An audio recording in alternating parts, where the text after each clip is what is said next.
Hello, this is Jim from TechBuzz, and we're going to give you a quick run through. Well, it mightn't be so quick, but we're going to go through the Nokia 800 Tough in detail. So here is the device here, and as you can see here on the side, you have got your SIM tray and SD card slot, which is protected by this cover here. And up on top, you have got your 3.5mm headphone jack and micro USB port. And of course you can see the light there, so you have a little flashlight on board. You also have this little kind of hook at the bottom as well, and you've got a rubberized finish on it more or less everywhere. And on the back you can see you have your camera, which isn't going to bring you any prizes for photographs, and you have your flash and your speaker, and you've got these nice screwed kind of finishes on the corners and on the side as well, which gives it a real rugged look, like kind of a builder's phone. Builders will love this phone. So we just get you up closer there, you can see what we're talking about, and up on top and around the sides like so. There's no buttons on the side at all, and you have this hook on the bottom. You've got a speaker grill up top, and the bottom doesn't work. And that's pretty much the exterior of the phone. It's got IP68 water racing mil standard A10G, and you've got heavy duty buttons and up to 43 days of battery life. So when we turn it on, you have the layout as follows here. So you've got your D-pad in the middle, you have your numerical keys which you can use for texting and typing, and it'll be like the old days, you'll press 5 twice for K and so on, you know how it works. And you have your notices and camera here, and you have your signal and battery stuff up on top with the time and the time and date here, and you have your navi key. So with the navigation key, if you go up, you can get quick settings into your Wi-Fi, your flashlight, so you can turn the flashlight on there, it's not bad. You have your screen brightness, your flight mode, your Bluetooth and your data, and of course your ringtones and alerts, so you can turn the volume up and down from there. If you go to the right, you have your quick settings here too, which is really nice. So you have WhatsApp, Facebook, Assistant, Maps and YouTube. So if you go into Assistant, you can actually get this to do a lot of work for you. So, hey Google, what time is it? So you can hear it there calling out the time. It's not the loudest in the world, but you can see that it functions very well. So we'll just go back again. Hey Google, what's the weather like in Dublin? Right now in Dublin it's 12 degrees with rain. Tonight is predicted to be 12 and cloudy. So as you can see, it works pretty well. Google have seriously up the game here with the voice assistant. So that's a quick tap to the right for the quick settings there, and just up again for the rest of the settings. If you go down, it doesn't do anything. If you go to the right, you just go to contacts. So if we go into the camera, you have your preview, your options, and you have up here flash, camera and video, so you can toggle across between both. So if we just grab something quick to see what kind of image we can get, some text on it in white,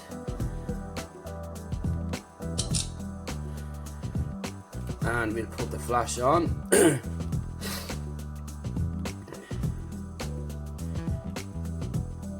And that's what it looked like there, and you can zoom in like so. But the image wouldn't be great. The image isn't the best, neither is the video. Let's not be kidding ourselves here. It's not designed to be that kind of phone, but you do have a camera there should you wish to do it. So you have in the settings, you've got flash, on, off, and down on the bottom you have got your timer, so you can go up to 10 seconds. You have your grid lines on or off, you have your gallery, and then you have photo mode and video mode. So pretty simple, nothing like what they're premier phones are like 7.2 or any other bigger phones. This is just the basic camera. Okay, so if we go in here into our menu, you have got your call log, your contacts, the store, which is iOS, which is now a very popular store. You've got maps, YouTube, assistant, you have Snake, you have WhatsApp, you have Facebook, you have Twitter, you have gallery, video, camera, messages, Google, browser, Twitter, clock, email. You get down to music, FM radio, settings, notes, calendar, file manager, calculator, recorder, which is handy, unit conversion, and you've got 3 games built in there. So just say I've logged into Twitter on this. It's painfully slow, but that's what you're going to get when you're on a phone like this regardless. So it's basically the same inert as and same operating system as the 8110, the recent banana phone and so on. You can see how it is there and how it's going to work. It's going to be really slow and you're going to have to scroll down like this forever, but that's how it is. Not a bad thing. So if we go into our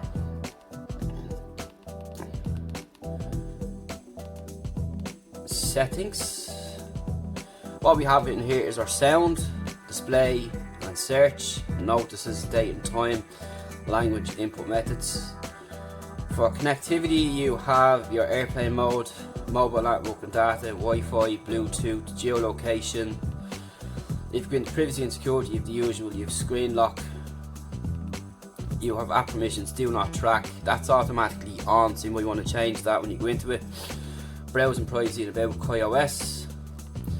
In storage, you've clean up storage, USB storage enabled, default media location, your 4 GB of internal storage, you have your app data and your system, your device information, downloads, battery, accessibility, and into your account, and that's all there is in there.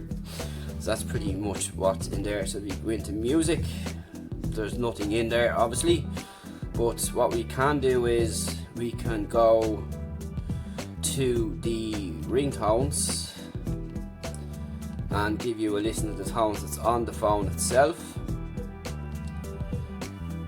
So let's start here.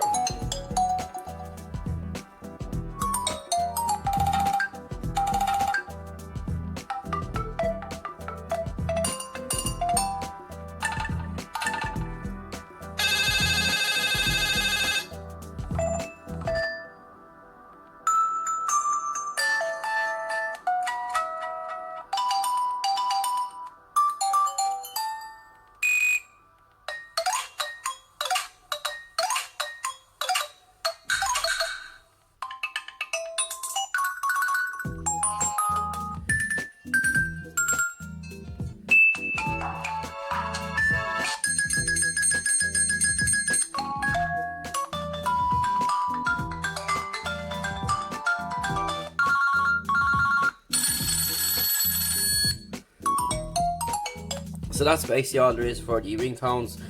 You have notice alerts, which are slightly different. There's only a couple of these.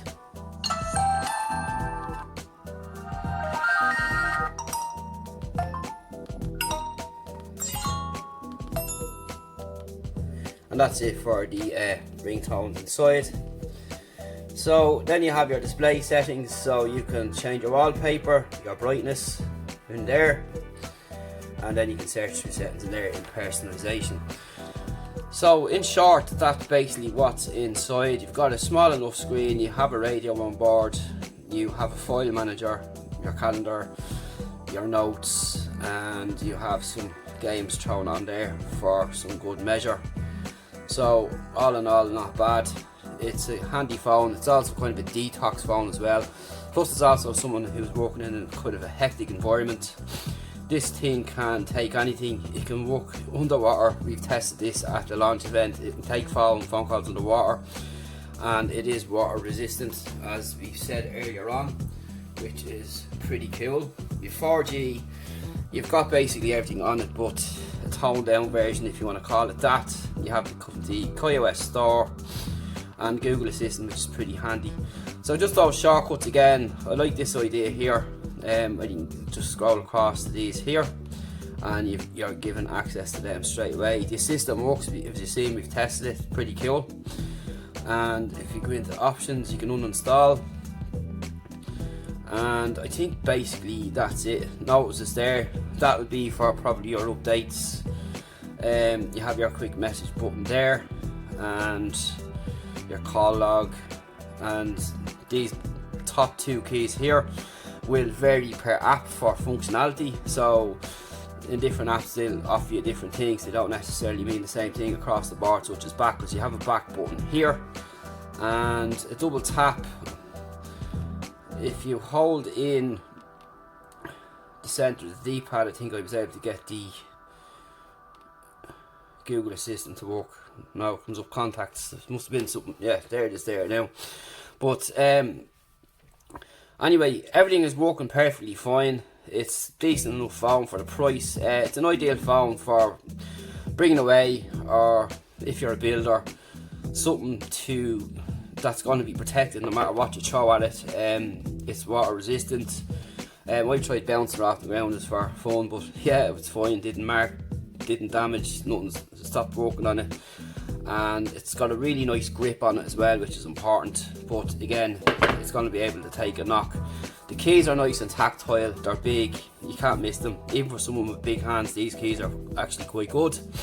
Very easy to type on, good feedback on them, and you can text pretty quickly if you're used to it, going back into the old way of doing the text messages. So, but that's really it for the Nokia 800 Tough. Any questions, please hit us up and we'll answer them if you like. We're going to be doing some more testing on it as we go along, but this is just a quick first in-depth look at the phone and what's on it, and to give you an idea what you're into and what you're going to be getting for your money. This is the 2720 Flip as well. The software is identical, so it's the same thing as you've seen here, but just a different form factor, which is nice. I kind of like that phone as well, so I might just pick one of those up just to have it. But that's it for now on the Nokia 800 Tough, and what you're going to get on board, what it looks like, and what you can expect for your money. It's going to retail at between 109 and 129. Prices are different already from what I've seen online, so you just might want to check it out. And that's it for now. See you in the next one. Thanks for watching.